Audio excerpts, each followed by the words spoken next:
I truly believe this is the most common reason people struggle to lose fat. Hey guys, welcome to my channel. I'm Jenna, I'm a personal trainer and nutrition coach, and in today's video I'm going to be talking about why you can't lose belly fat and the steps you can take to fix this. How to lose belly fat would easily have to be one of the most searched terms on the internet, and it's definitely a question I get daily. Maybe you've been working out and dieting for months now but just can't seem to shift that stubborn fat around your belly. Or maybe you don't work out and you just feel like you've never been able to shift that fat that sits around your belly even though you follow a pretty healthy diet. Well, first of all, there actually is a bit of a scientific explanation for this, and that's this area of our body does get less blood flow and contain a higher level of stubborn fat cells that are harder to burn off than other parts of your body. So we have a bit to cover in this video, but by the end of it, I think you're going to have a pretty good idea of where you're going wrong and what you need to do to get on the right track. So the first thing I'm going to start with is where you fit on the scale and your expectation. By scales, I don't mean a physical scale that you stand on to weigh yourself. I mean, if you can imagine a line, and at one end of this line is you have a very high body fat percentage, and at the other end you have a pretty low body fat percentage, but you've still got some stubborn belly fat that you want to lose. And then there's everything else in between. Although the level of difficulty will vary when it comes to losing body fat depending on how much fat you have to lose, the approach to losing fat will always remain pretty much the same. But some people just have good genetics though, right? Yes, genetics do play a part. Some of us do have more lean muscle mass and an athletic physique and a faster metabolism, and some of us are more naturally stockier built with a slower metabolism and find it harder to lose weight. And then again, there's everything in between that. So we are all different, and yes, genetics do play a part, but it definitely does not inhibit your ability to lose weight. And yes, belly fat included. Right, so here are some of the mistakes you're probably making when it comes to losing body fat, and this is what you can do to fix this. Number one is you're trying to spot reduce body fat. Now let me get one really important thing straight. You can never spot reduce body fat. It is not scientifically possible to do this with diet or with exercise. The only way to do this, and it's a very expensive option and something I do not recommend, is to get liposuction, where you actually have the fat surgically sucked out of your body from that specific area. This is not the way to go, and you will most likely put that fat back on anyway. A question I get asked often is, what exercise can I do to lose belly fat? There is no exercise at all that you can do specifically to lose fat around your belly. Exercise will tone the muscles, for example your abdominals, but a calorie deficit is what you need to be in to lose the body fat. Yes, exercise does burn calories, but exercise alone is not enough. You need to be focusing on your diet. This is the key. So please, if you do have the idea in your head that you can target a specific area of your body to lose fat, you absolutely cannot. When we lose fat, it comes off our entire body. It just so happens that as humans, we do store fat in different areas. This is primarily due to genetics, which is something we just cannot change. Right, number two is you're consuming too many calories. You're either not being honest with yourself or you lack the knowledge. So often I hear people saying, I'm eating healthy but I still can't lose weight. I don't eat much but I still can't lose weight. Or I'm toned, I'm pretty happy with my body shape, however I do have that layer of belly fat that I just can't get rid of. The only way to burn body fat is to either consume less calories through food than you're burning on a daily basis, or increase your energy output through exercise to burn those extra calories that you're consuming. Whichever way you choose to go, you must be in a calorie deficit to lose weight. Now, I know I'm going to have some of you commenting that calories in versus calories out isn't correct, and it's about the types of food that you're consuming when it comes to weight loss. This is just not true. You absolutely have to be in a calorie deficit to lose weight. Yes, different foods have various effects on our bodies, such as highly processed inflammatory foods causing inflammation, but when it comes to losing fat, it all comes down to how many calories you're consuming. The leaner you get, the more you do need to focus on the types of foods you're consuming if you want to lower your body fat even more, but if you're just at the beginning of your weight loss journey, you have a little bit more leeway. So it's possible that one, you're fooling yourself into thinking you're eating healthy,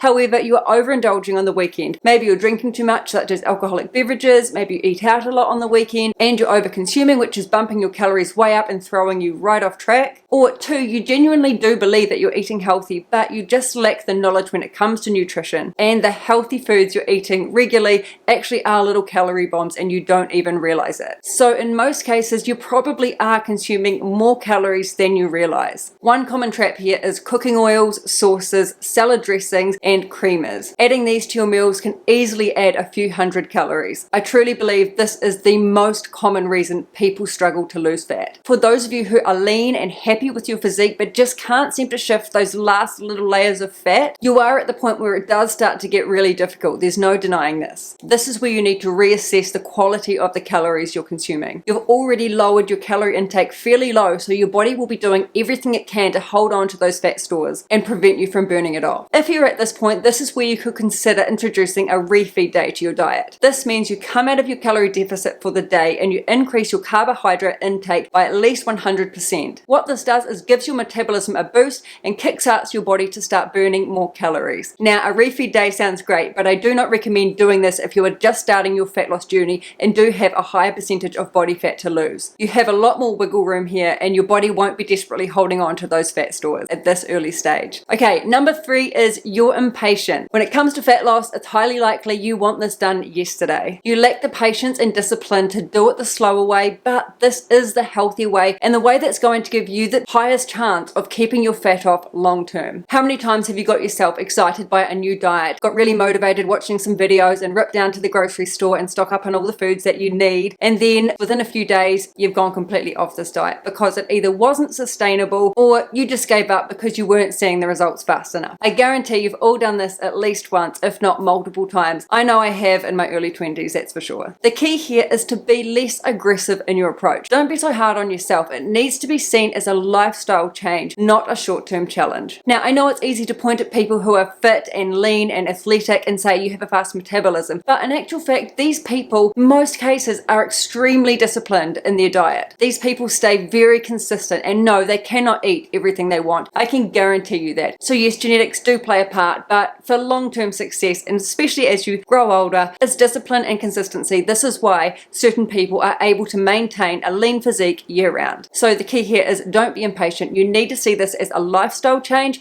and a long-term thing. Adapting to a new healthy lifestyle does come with a degree of sacrifice because you are giving up bad habits that you've become just so used to. For some, this will be harder than others. Now, number 4 is you're eating the wrong foods. Diet needs to be the number 1 focus when it comes to fat loss. Forget the rubbish that you must eat a low-carb diet to lose weight. This is just so untrue. Your focus should be to consume mainly whole foods such as fibrous veggies, lean protein, and healthy fats, and really limit the amount of processed, high sugar, high saturated fat foods that you consume. Now, I will always promote including carbs in your diet, but you could be eating too many carbs. Carbs tend to be more calorie dense food as opposed to foods that are higher in protein. Even healthy carbs such as oatmeal, pasta, sweet potato, beans, they are all fairly calorie dense. So the main reason people do gain weight when they eat carbs is because 1, they're less satiating than higher fat or higher protein foods, so you're hungrier again sooner, and if you're consuming the wrong carbs such as high sugar foods, you'll naturally crave those foods again. And 2, you're just consuming too many carbs and not burning them off. A good example here is athletes. They generally consume a very high carb diet. This is because carbs are the body's main source of energy, and athletes naturally need a lot of energy to get through their grueling training routines. This is why athletes can consume a higher amount of carbs, because they are burning them off. They're using them to get through their daily training. If you're including carbs in your diet, like I recommend you do, but you're still gaining weight, it's simply because you're going over your daily caloric requirement and you're not burning off the excess calories through physical activity. As long as you're getting the right carbs in your diet in the right quantities, you won't gain weight by eating them. Try to consume more fibrous carbs such as green veggies and fruits, and the smaller portion should come from complex carbs such as sweet potato, pasta, rice, and limit your refined carbs, which are the high sugar, sweets, all of that stuff that you really just don't need in your diet. Okay, so they're the main mistakes for most people when it comes to losing weight, but there are a few other things here that I haven't mentioned. So what about hormones? Can a hormone imbalance play a part in why you can't lose fat or belly fat? Hormone imbalances don't mean you can't lose fat. It just means that it's a contributing factor as to why you may hold some excess fat, which can make it a little harder when it comes to losing it. Now, this isn't necessarily a mistake you're making. However, we can manage our lifestyle better to minimize the effects of hormone imbalances. Hormones such as insulin, cortisol, and estrogen can influence fat storage and metabolism. High levels of cortisol, which is released during stress, can influence fat storage in the abdominal area. Also, a reduction in a specific estrogen hormone can lower the metabolism, causing weight gain. A decrease in this hormone happens when you're premenopausal. This is completely unavoidable for us women. We can't stop it, but we definitely can manage it. It's extremely important to take measures to reduce stress, such as getting enough sleep, meditating, taking time daily to focus on on yourself and do things that make you happy, as well as staying consistent with good nutrition.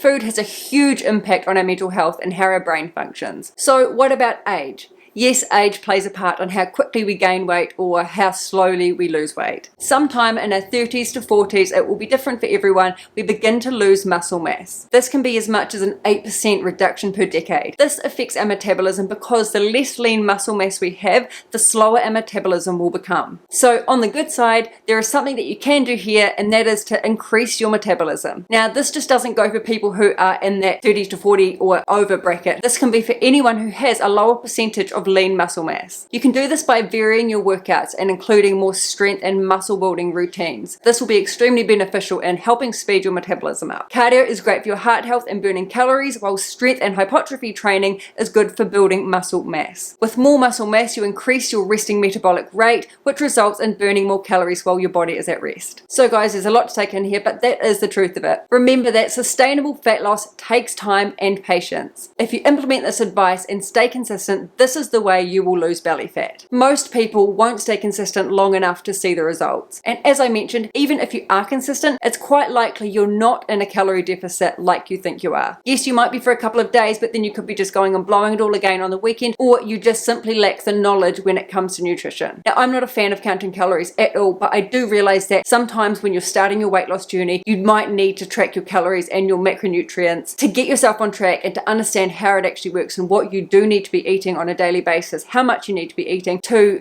get into a calorie deficit and lose the fat. One app that I highly recommend, and this isn't a sponsor, is Chronometer. This will help you track your calories and track your macronutrients and get you on track with your weight loss journey. Alright guys, I hope you enjoyed that. I hope that was beneficial. If you do have any questions, please leave me a comment and we'll see you next time.